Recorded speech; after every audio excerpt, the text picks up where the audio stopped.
Jó, capítulo 31. Fiz aliança com meus olhos, como, pois, os fixaria eu numa donzela?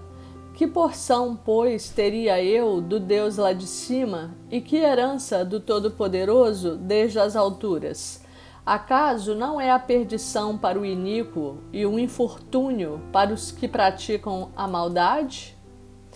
Ou não vê Deus os meus caminhos e não conta todos os meus passos? Se andei com falsidade e se o meu pé se apressou para o engano, pese-me Deus em balanças fiéis e conhecerá a minha integridade. Se os meus passos se desviaram do caminho e se o meu coração segue os meus olhos e se às minhas mãos se apegou qualquer mancha, então semeie eu e outro coma, e sejam arrancados os renovos do meu campo. Se o meu coração se deixou seduzir por causa de mulher, se andei à espreita à porta do meu próximo, então moa a minha mulher para outro, e outros se encurvem sobre ela.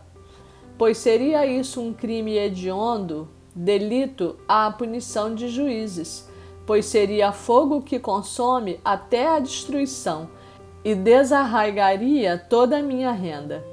Se desprezei o direito do meu servo ou da minha serva, quando eles contendiam comigo, então, que faria eu quando Deus se levantasse? E, inquirindo ele a causa, que lhe responderia eu? Aquele que me formou no ventre materno, não os fez também a eles? Ou não é o mesmo que nos formou na madre? Se retive o que os pobres desejavam, ou fiz desfalecer os olhos da viúva, ou se sozinho comi o meu bocado e o órfão dele não participou, porque desde a minha mocidade cresceu comigo como se eu lhe fora o pai, e desde o ventre da minha mãe fui o guia da viúva. Se a alguém vi perecer por falta de roupa e ao necessitado por não ter coberta, se os seus lombos não me abençoaram, se ele não se aquentava com a lã dos meus cordeiros, se eu levantei a mão contra o órfão por me ver apoiado pelos juízes da porta, então caia a omoplata do meu ombro e seja arrancado o meu braço da articulação, porque o castigo de Deus seria para mim um assombro e eu não poderia enfrentar a sua majestade. Se no ouro pus a minha esperança, ou disse ao ouro fino, em ti confio, se me alegrei por serem grandes os meus bens e por ter a minha mão alcançado muito, se olhei para o sol quando resplandecia ou para a lua que caminhava esplendente, e o meu coração se deixou enganar em oculto, e beijos lhe atirei com a mão, também isto seria delito à punição de juízes, pois assim negaria eu ao Deus lá de cima. Se me alegrei da desgraça do que me tem ódio, e se exultei quando o mal o atingiu, também não deixei pecar a minha boca, pedindo com imprecações a sua morte. Se a gente da minha tenda não disse, quem haverá aí que não se saciou de carne provida por ele? O estrangeiro não pernoitava na rua, as minhas portas abria ao viandante. Se como Adão encobri as minhas transgressões, ocultando meu delito no meu seio, porque eu temia a grande multidão e o desprezo das famílias me apavorava, de sorte que me calei e não saí da porta. Tomara eu tivesse quem me ouvisse. Eis aqui a minha defesa assinada, que o Todo-Poderoso me responda, que o meu adversário escreva a sua acusação. Por certo que a levaria sobre o meu ombro, atá-la-ia sobre mim como coroa, mostrar-lhe-ia o número dos meus passos, como príncipe me chegaria a ele. Se a minha terra clamar contra mim, e se os seus sulcos juntamente chorarem, se comi os seus frutos sem tê-la pago devidamente, e causei a morte aos seus donos, por trigo me produza cardos, e por cevada joio. Fim das palavras de Jó. Jó, capítulo 32. Cessaram aqueles 3 homens de responder a Jó no tocante ao se ter ele por justo aos seus próprios olhos. Então se acendeu a ira de Eliú, filho de Baraquel, o buzita, da família de Rão.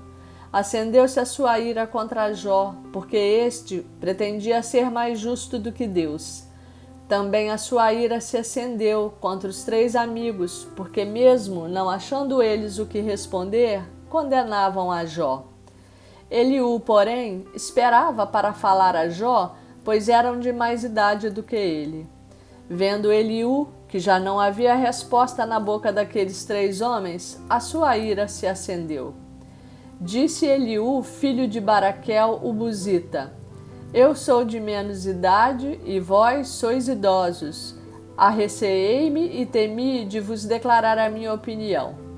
Dizia eu: Falem os dias e a multidão dos anos ensine a sabedoria. Na verdade, há um espírito no homem, e o sopro do Todo-Poderoso o faz sábio. Os de mais idade não é que são os sábios, nem os velhos os que entendem o que é reto. Pelo que digo, dai-me ouvidos, e também eu declararei a minha opinião. Eis que aguardei as vossas palavras e dei ouvidos às vossas considerações, enquanto, quem sabe, buscáveis o que dizer. Atentando, pois, para vós outros, eis que nenhum de vós houve que refutasse a Jó, nem que respondesse às suas razões. Não vos desculpeis, pois, dizendo: achamos sabedoria nele. Deus pode vencê-lo e não o homem. Ora, ele não me dirigiu palavra alguma, nem eu lhe retorquirei com as vossas palavras. Jó, os 3 estão pasmados, já não respondem. Faltam-lhe as palavras. Acaso devo esperar, pois não falam? Estão parados e nada mais respondem? Também eu concorrerei com a minha resposta. Declararei a minha opinião, porque tenho muito que falar, e o meu espírito me constrange. Eis que dentro de mim sou como vinho, sem respiradouro, como odres novos, prestes a arrebentar-se. Permiti, pois, que eu fale para desafogar-me. Abrirei os lábios e responderei. Não farei acepção de pessoas, nem usarei de lisonjas com o homem, porque não sei lisonjear. Em caso contrário, em breve me levaria o meu Criador. Jó, capítulo 33. Ouve, pois, Jó, as minhas razões, e dá ouvidos a todas as minhas palavras. Passo agora a falar, em minha boca fala a língua. As minhas razões provam a sinceridade do meu coração, e os meus lábios proferem o puro saber. O Espírito de Deus me fez, e o sopro do Todo-Poderoso me dá vida. Se podes, contesta-me, dispõe bem as tuas razões perante mim e apresenta-te. Eis que diante de Deus sou como tu és, também eu sou formado do barro. Por isso não te inspiro terror, nem será pesada sobre ti a minha mão. Na verdade, falaste perante mim, e eu ouvi o som das tuas palavras. Estou limpo, sem transgressão, puro sou e não tenho iniquidade. Eis que Deus procura pretextos contra mim e me considera como seu inimigo. Põe no tronco os meus pés e observa todas as minhas veredas. Nisto não tens razão, eu te respondo, porque Deus é maior do que o homem.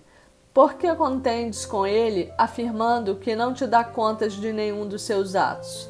Pelo contrário, Deus fala de um modo, sim, de 2 modos, mas o homem não atenta para isso.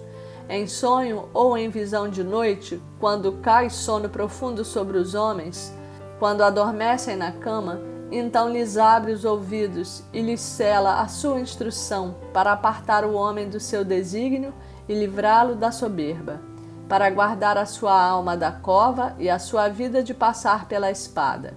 Também no seu leito é castigado com dores, com incessante contenda nos seus ossos, de modo que a vida abomina o pão e a sua alma a comida apetecível. A sua carne que se via agora desaparece, e os seus ossos que não se viam agora se descobrem. A sua alma se vai chegando à cova e a sua vida aos portadores da morte. Se com ele houver um anjo intercessor, um dos milhares para declarar ao homem o que lhe convém, então Deus terá misericórdia dele e dirá ao anjo: redime-o para que não desça a cova. Achei resgate. Sua carne se robustecerá com o vigor da sua infância, e ele tornará aos dias da sua juventude. Deveras orará a Deus, que lhe será propício. Ele, com júbilo, verá a face de Deus, e este lhe restituirá a sua justiça. Cantará diante dos homens e dirá: pequei, perverti o direito e não fui punido segundo merecia. Deus redimiu a minha alma de ir para a cova, e a minha vida verá a luz. Eis que tudo isto é obra de Deus, 2 e 3 vezes para com o homem, para reconduzir da cova a sua alma e o alumiar com a luz dos viventes. Escuta, pois, ó Jó, ouve-me, cala-te e eu falarei. Se tens alguma coisa para dizer, responde-me. Fala, porque desejo justificar-te.